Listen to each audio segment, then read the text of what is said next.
Then you turn 21, Hmm. and now school is done. And the big challenge there is I see it a trio of jobs, employment, Hmm. housing, and community. Yeah. How can our colleagues get a job, earn a living? Where are they going to live? And how can they gain access to the community?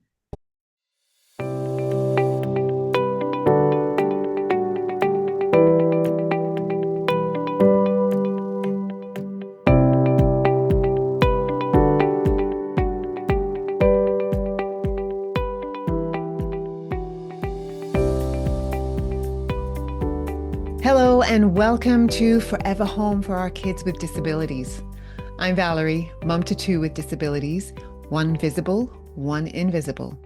I'm a life coach and an author. This space has been created to help you navigate the journey of creating a secure, sustainable forever home for your child. We'll chat with parents on this path, realtors, financial planners, and other experts who can make the process easier. Why am I so passionate about this? Because seeing my eldest thrive living independent of us was a gift I didn't always know I could give. I want you to have the opportunity to explore giving that gift to your child. Welcome to another episode of Forever Home for Our Kids with Disabilities. I'm so glad that you're here. And I just want to introduce our guests for today. I have two guests today. We have Mark X. Cronin, and he is a social entrepreneur, policy leader, and passionate advocate for disability inclusion. As co-founder of John's Crazy Socks and Abilities Rising, he builds mission-led businesses that create opportunity and spark change. Mark earned his master's from Harvard and has led healthcare reform as the leader of Medicare healthcare services in New York City, founded healthcare management and consulting firms, advised a variety of companies and nonprofits, and taught at Columbia and NYU. He's a two-time TEDx speaker, published author, and winner of the EY Entrepreneur of the Year Award. Yay! Well, that's a lot. It Yes, you make is. that sound good.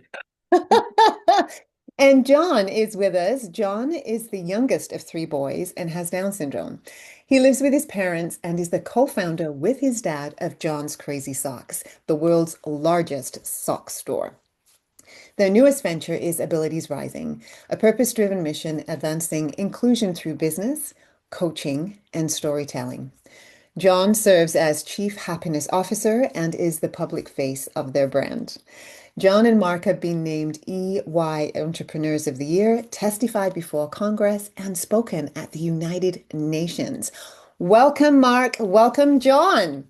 So Wow, Valerie, thank you so much. I really appreciate it on your podcast. we do need to add something. You mentioned that we've testified before Congress. Mhm. That is true, but people should know we were not subpoenaed. Thank you for clarifying that, Mark. Thank you. Yeah. All right. So I'm going to address Mark first. Tell us a little bit about your journey as a dad to John. Well, it began the same way it does with everybody else. You have a kid, you know. He happened to be our third child. We got married young, or it certainly felt like young. We didn't have kids for like 10 years. We spent our 20s the way many people spend their 20s, trying to figure things out, bouncing around, going to this school, that job. But as we approached 30, my bride came to me and said, "All right, big fella, it is time. We're going to have those children." And she told me she wanted to have three children.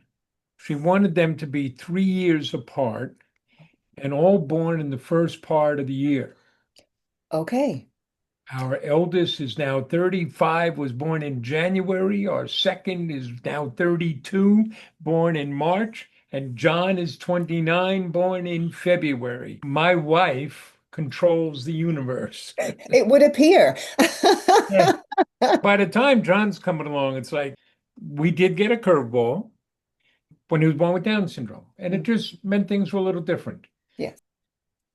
There was a rocky start, and this is relevant, I think, to your audience here. We didn't know he was going to be born with Down syndrome. Mm. My wife had an emergency C-section middle of the night, and the covering OB came in afterwards, after they told us, oh, you got a healthy baby boy. Came in afterwards and said, oh, I'm so sorry. I have bad news for you. Oh, It appears that your son may have a slight case of Down syndrome. Now, okay. this is awful because Valerie, you have kids. You have two kids, right? Yes, The only thing a parent should hear is congratulations. right, And please don't ever apologize for my son. right. But that clued us into a lot of the negativity that would face. I remember the first day, a very close relative that came in. I know she meant well, but when your child is born, everything is possible. Yes. My kids could grow up to play center field for the New York Yankees. Now, if I stopped and thought about it, nobody with my genes is going to be playing center field for the New York Yankees, but it's possible. And she looked at us and said, you know, these kids are doing more nowadays. Maybe someday he grow up and push a broom at Burger King. Oh, And I got up and I walked out of the room into the hall and just broke down in tears and cried mm, because this is what people were setting as expectations. And John, like many people with Down syndrome, was born with some significant medical challenges. yes. On day 3 of his life, he had intestinal surgery. Oh, wow. We didn't know if he could survive. I brought a Catholic priest into the hospital, into the NICU to baptize him. He did. But John, like about 50% of people born with Down syndrome, had a significant heart defect. Mm, He had 2 holes in his heart. He couldn't grow. His heart couldn't keep up. mhm. Put it in some perspective. When John was born, you weighed 6 pounds, 6 ounces. Wow. Imagine being that tiny. 3 months later, he weighed 6 pounds, 5 ounces. Oh, wow. He couldn't grow. Mm, So he needed open heart surgery. mhm. And again, we didn't know if he could survive that operation, but he couldn't live without it. Right. And as John grew, he faced other challenges. One of them, he couldn't talk. He learned sign language to communicate. Mhm. So a lot of the challenge, I think all of us parents face, those of you listening, it's like, what's to become of my child? What chance does this child have in the world? Right. Well, here's the good news.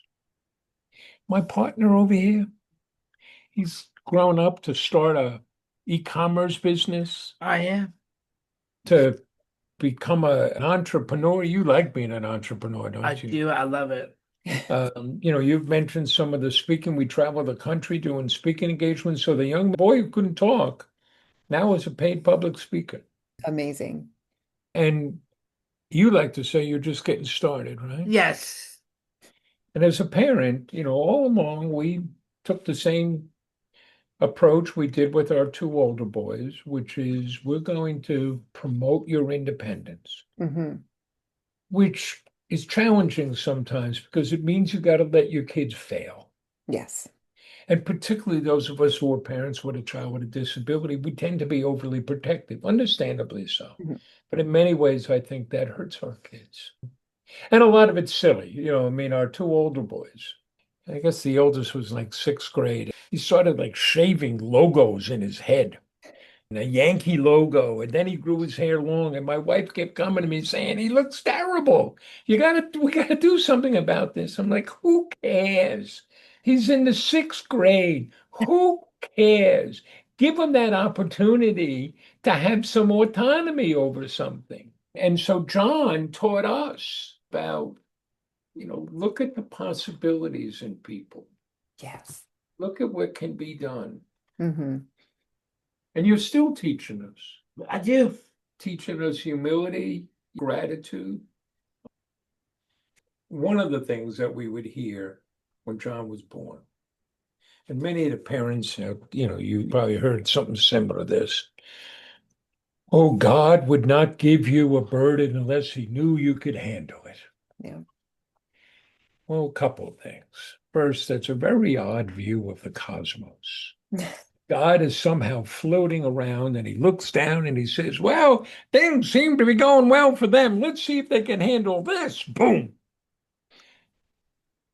It also assumes that my child is a burden, Right. and that's not the case. Hmm. And here's what you know, and here's what I know. We are better people because of our children. Absolutely. John has made me a better man, and I'm incredibly grateful for that. Yes. Love So that. that's a little bit of the journey. We spend time as parents, one of the things we learn early on, our most valuable resource is time. Hmm. So I walked away from, some big jobs so I could be home and then managed, before it was cool. Now it's cool. Back then, nobody knew. I would work out of the house, and I was insistent that that's what I would do so I could be around. There's some notion that, well, you just have to get them to school and then things take over. Nonsense. Junior high and high school, boy. It's tough. It's You tough. know. So that was, some of the journey. Thank you Uh, so much for sharing. I really appreciate that. And John, I hope you don't mind that Dad was talking about you. Is that okay? I love it.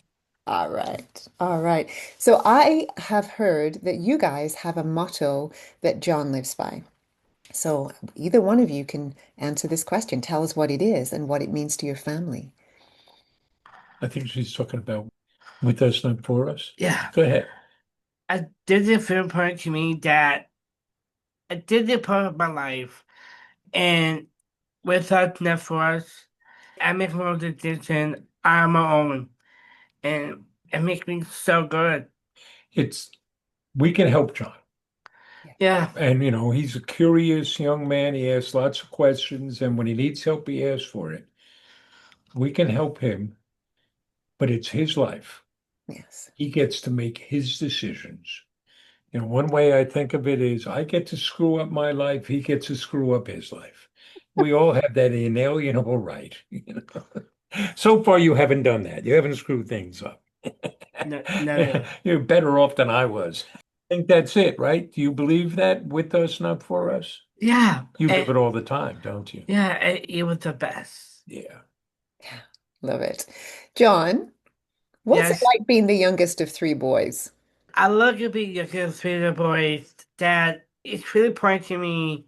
I would be like with my brothers, like Jamie and Patrick. And they're so supportive. And I'm pretty lucky. And I'm really happy. And I I care about my brothers and my dad. It's the main thing. I'm gonna be with my family, Hmm. and I'm really happy. I'm so glad to hear that. That's lovely. One of the things that I've kind of observed when you're inside a family, Hmm. all you see are the differences. So we have three boys, three young men. They all seem so different. And Hmm. you wonder, how is this possible? The same environment Yes. and yet when you're outside the family, all you see are the similarities. Yes. All you see is how oh boy, those three Cronin boys, how they're all the same. It'd be good you being like your brothers. I do. I really wanted you to do that. Yeah, With me and my brothers. yeah, I want to be like them. yeah. Well, you are, but you're your own self, I do. right? Yes. Nobody Love else that. gets to be you. I want to share something my heart to my brothers. Sure.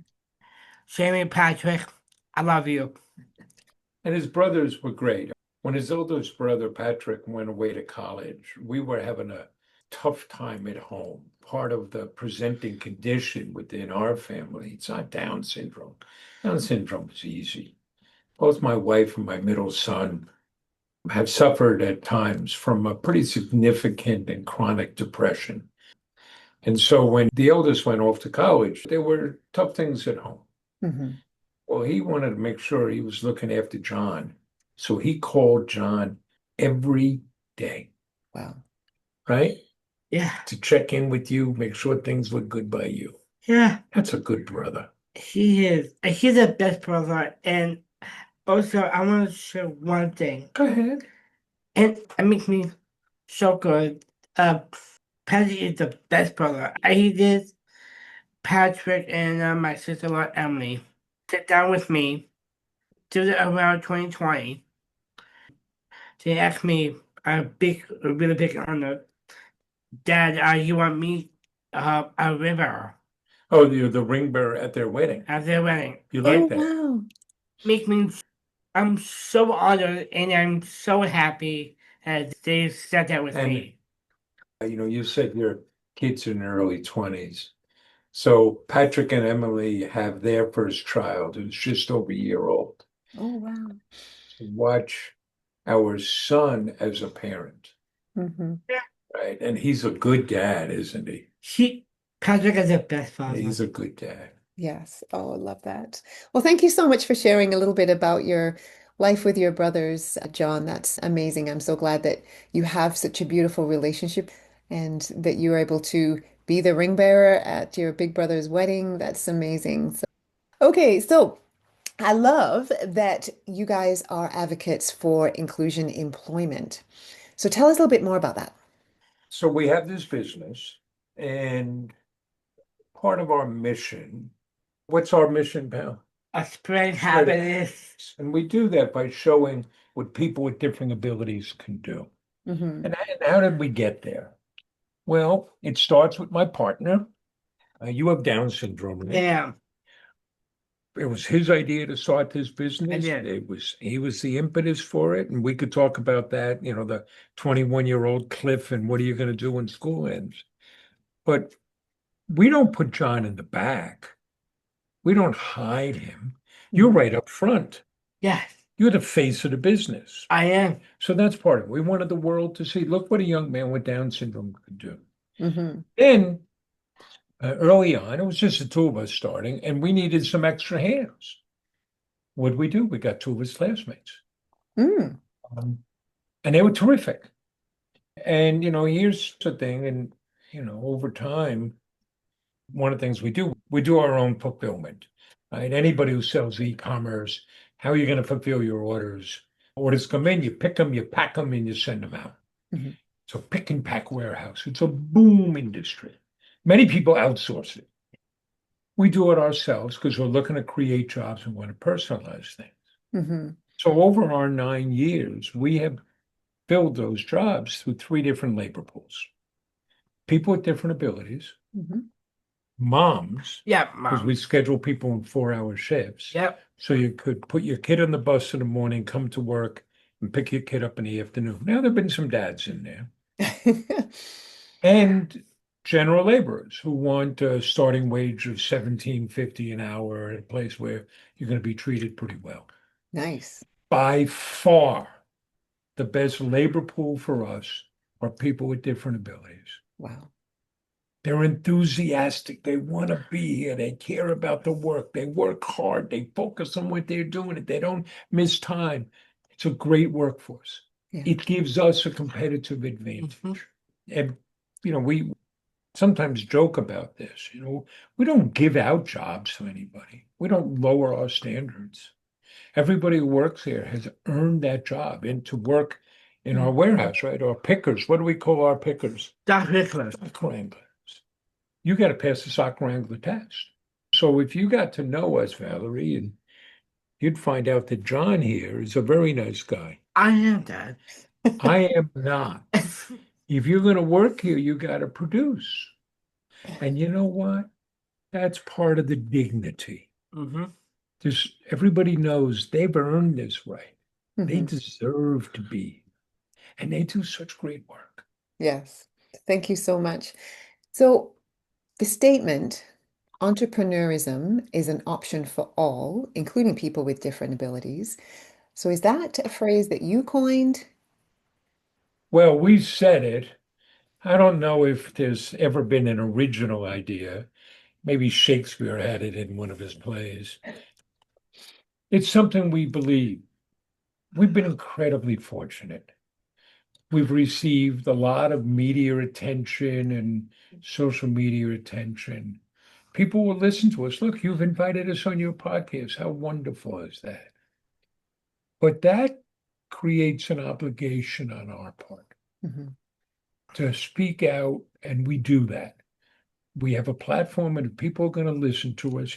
Sometimes it's over what to me seem to be simple and frustrating things. Here's an example. Last week, Kid Rock, I don't know if you'd call him a rock star, a country star, a rap star, I don't know what. But he appeared on an interview show on the Fox News channel. And he and the host, Jesse Waters, got around to talking about Halloween costumes. And Kid Rock proudly pronounced, I'm going to dress up as a retard, Oh, and started making jokes. And Jesse Waters, the host, just laughed. And oh. so we did what we could do. We sent out a letter to him. We published that letter online and publicly to say, what are you doing? Mhm. And there were two things, as there frequently are. There was the initial act and Yeah. then the reaction to it. And when the television host, just started laughing along, he was normalizing it. He was Yeah. justifying. So we get to do things like that to Mm. speak up. But I'll give you an example. This is a fun one, right? We go to Capitol Hill twice a year, and a customer from Houston called the office and said, my mother works on Capitol Hill, and she's a big fan of John's. Do you think my mother could meet John? And our colleague said, sure. Here's Mark's cell number. Have your mother text her contact information. You'll get a hold of her. Who was mom? Nancy Pelosi. Nancy Pelosi. Oh, wow. And now we're in a bad way in this country. Too often, if we disagree with people, we vilify them Mm. and we lose their sense of humanity. So I don't care where you are on the political spectrum, right, left, up, down. Let's remember, these are people. And Mm. Nancy Pelosi, at her roots, she's an 80-year-old Italian grandmother. So we come in to meet her, and she's so warm and nice and hugging John and taking pictures. And she took out photos of socks that she had given former President Bush, George H.W. Bush, because Right. John had somewhat famously been sock buddies with the former president. Oh, okay. And this is all quite wonderful. Yeah. But you see, we now have this opportunity, and Hmm. we have to use that. Yes. So when everything was done, it was like, Miss Pelosi, we do need to sit down because we have to talk about getting rid of the sub-minimum wage. We have to repeal Section 14C of the Fair Labor Standard Act of 1938, Wow. which allows people with a disability to be paid as little as 5 cents an hour. What? And that's not tenable today. Put in some historical context, the Fair Labor Standard Act of 1938 is a great piece of American legislation. It created the 40-hour work week. It created the minimum wage. It got rid of child labor. Hmm. But in 1938, somebody like John, he was born, A, probably wouldn't have survived infancy, right? They Mm. weren't going to do those operations. And B, would have been institutionalized. Yeah. And so there weren't places, and the only places that did anything with people were charities. Yes. And so it was like, just give them a little something. Okay, we'll give them 10 cents an hour. Well, it's not 1938 anymore. No. And what those became known as were sheltered workshops. And they were run by some of the largest charitable organizations and nonprofits in the country. And the theory was you would start there, but you would ramp up to employment. Mm. The reality is you never leave Yeah. and you get stuck there. Right. Many places have given them up. Goodwill, which is actually a bunch of series of chapters, most of their organizations have given them up. There's a large employment organization in Maryland called Millwood, terrific organization. They used to run, they've given it up. Mhm. And so we've been campaigning to get rid of this. There are some people that are not suitable for employment or not ready for employment, but let's not call that a job. Let's not demean others and let's keep working because people get stuck in these traps. Yes. And here's an example of it. We were on a show once. Oh, I forget the name of the charity, but they ran a sheltered workshop in Las Vegas. And their people put together toiletry kits for the casinos. Hmm. So they put little bags and they put the little soap and the shampoo and Yes. stuff. Well, you know, the executives at those casinos, they're just printing money. And the executives at that nonprofit, they were getting paid a full salary. Mm. Everybody was being paid a full salary except the Except people doing them. the work. Yes. And that's not tenable. Hmm. So, we do things like that.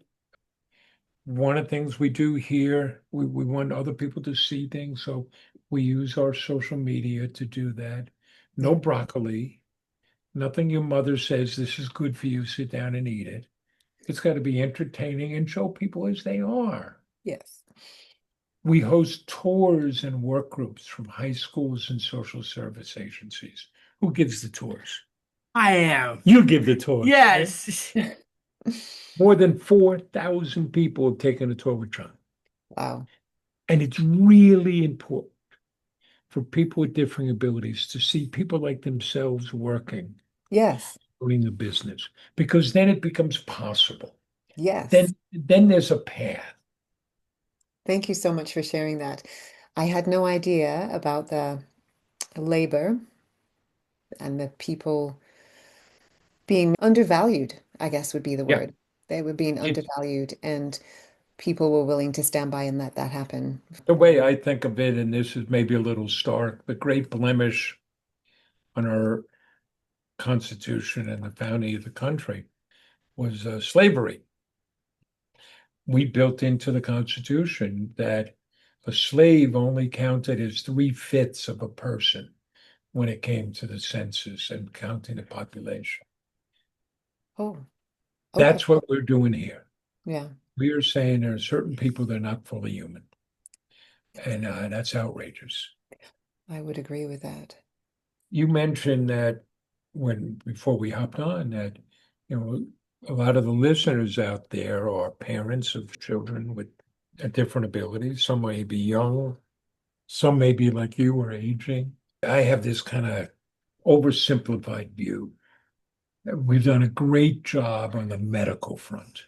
Hmm. John is testimony to that. Yes. We've done a pretty good job on the educational front through high school. It varies from state to state, school district to school district, but overall, we've done a pretty good job. Then you turn 21, Hmm. and now school is done. And the big challenge there is I see it a trio of jobs, employment, Hmm. housing, and community. Yeah. How can our colleagues get a job, earn a living? Where are they going to live? And how can they gain access to the community?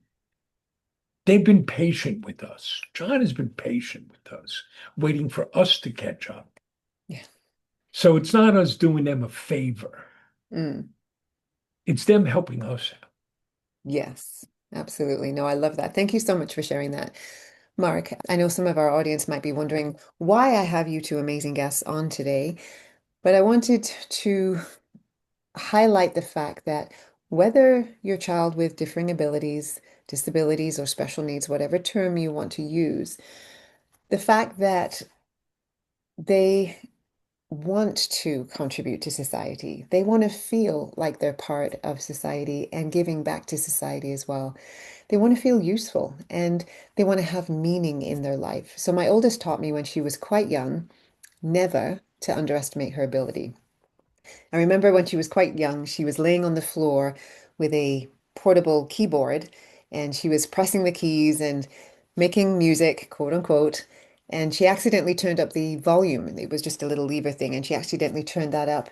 And I had an aide who was working with her standing beside me, and she asked me, would Melody Ann be able to turn that down? I said, oh, probably not. No sooner as the words come out of my mouth, she took her hand and pulled down that lever and turned down the volume. And it was as if she was saying, yeah, Mom, watch me. Right. So from that day, I have never underestimated her ability because it's so easy to do, and we get into the habit of doing and doing for our children. But we learned from that experience, let her figure it out. Give them the chance to figure it out, to learn the skills of problem solving. Yes. And sometimes as a parent, it's easier for us to do something to let John or another one of our children do it. But how are they going to learn? Exactly, exactly. It's it's a challenge. I can think of an incident with John. I think people may know you mentioned in the beginning, we have a business, John's Crazy Socks. Hmm. Whose idea was it? Just my idea. Because John was finishing school and like everybody else, trying to figure out what comes next. And what were you looking at? I look at job, a program, and school. I can't find crowds I like. He couldn't find anything he liked. But John here is a natural entrepreneur. If he couldn't find a Yeah, job, you create your own, right? I did. What'd you tell me? I told my dad I want to go big with him. I never found something together. Was his idea. Let's go into business, Dad. But even before that, I can look back now and see things where John was entrepreneurial and establishing himself. Hmm. Little things like in school, they wanted to put him on, the little bus. John, right from kindergarten, wanted nothing to do with that. He wanted to be in the same bus as his brothers. Why Yes. could he not do that? John, they gave him an aide in school. John wanted nothing to do with the aide. I can do this. Well, we got to, like in junior high, we got to make sure you get to class on time. I'll get to class on time. Hmm. There was one time John was attending the summer school program in our school district, and I ran into the principal in town, and she said, well, you must be so proud of John and the talent show he's organizing. So I have no idea what you're talking about.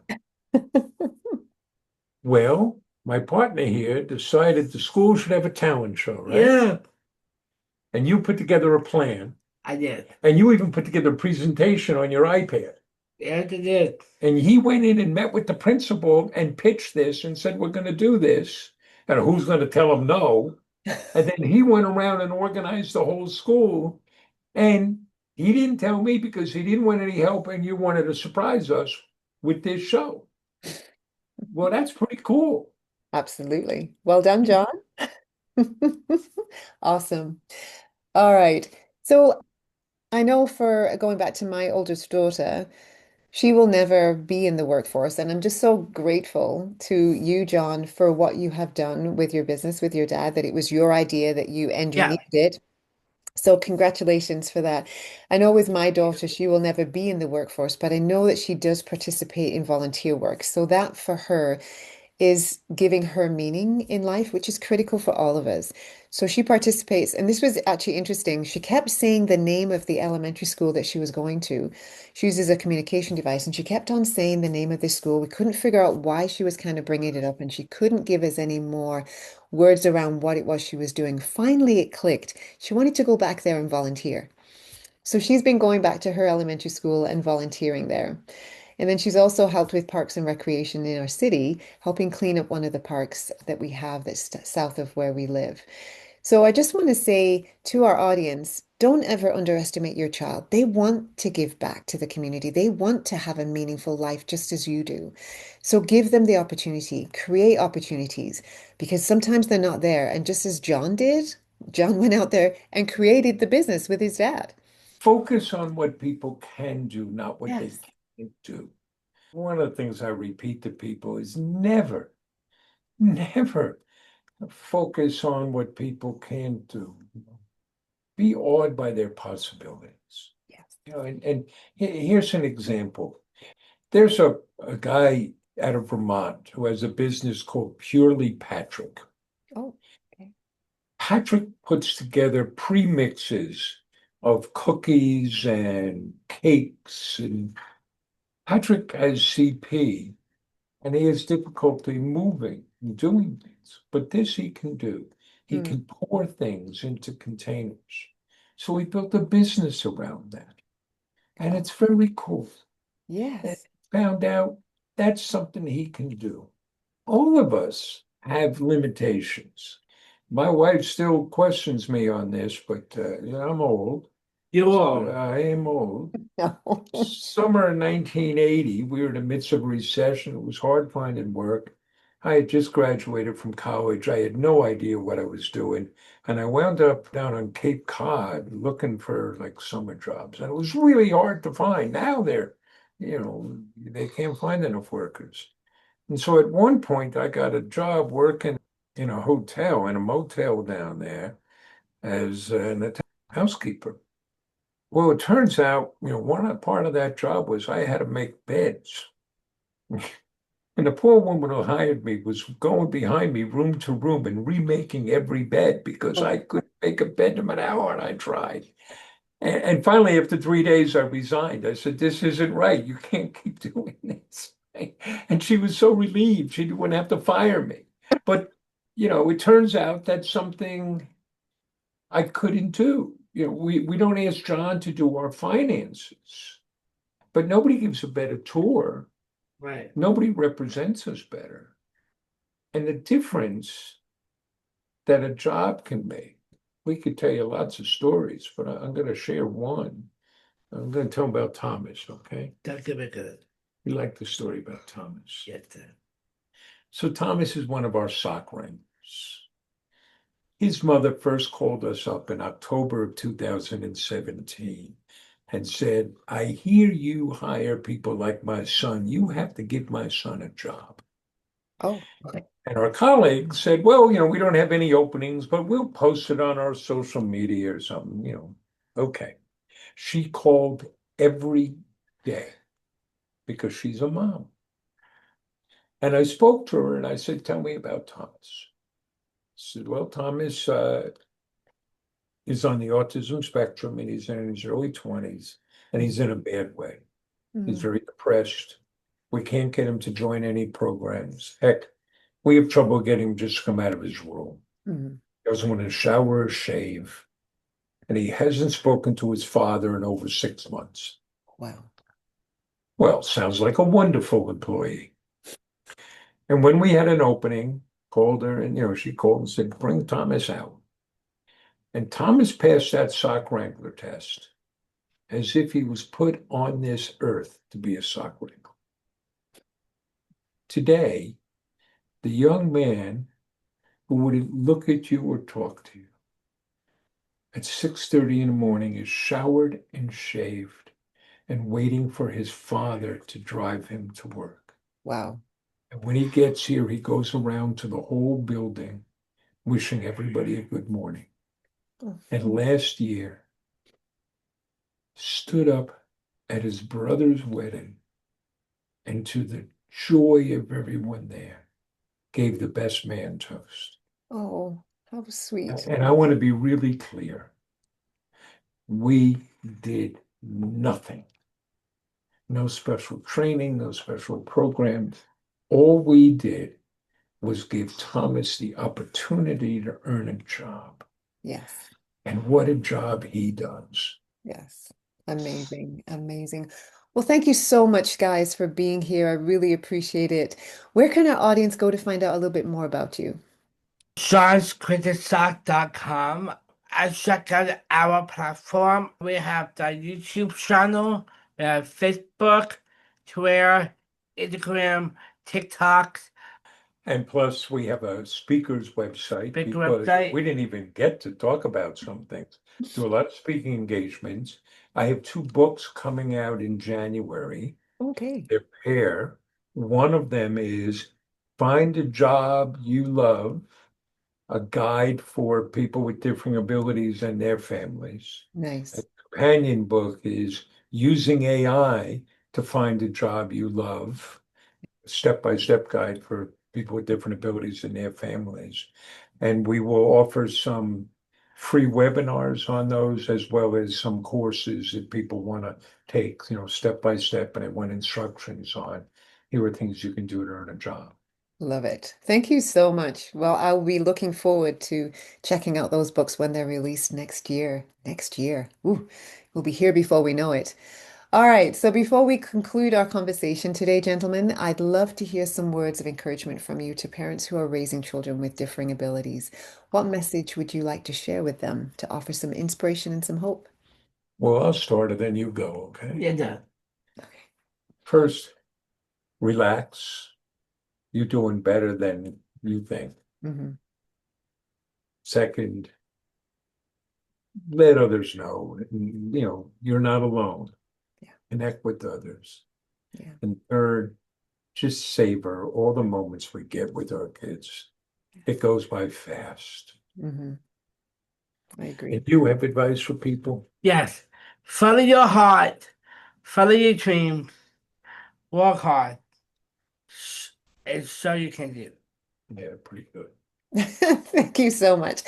Thanks so much, gentlemen. Audience, I want you to remember to live with intention, embrace the journey. Thanks for joining me today on Forever Home for our kids with disabilities. I hope today's episode gave you something new to think about and it increased your confidence on your journey. If you found this episode helpful, do tell others about it. Use the text feature to let me know your questions. Tell me what you want to know. Until next time, take care and keep building your child's future.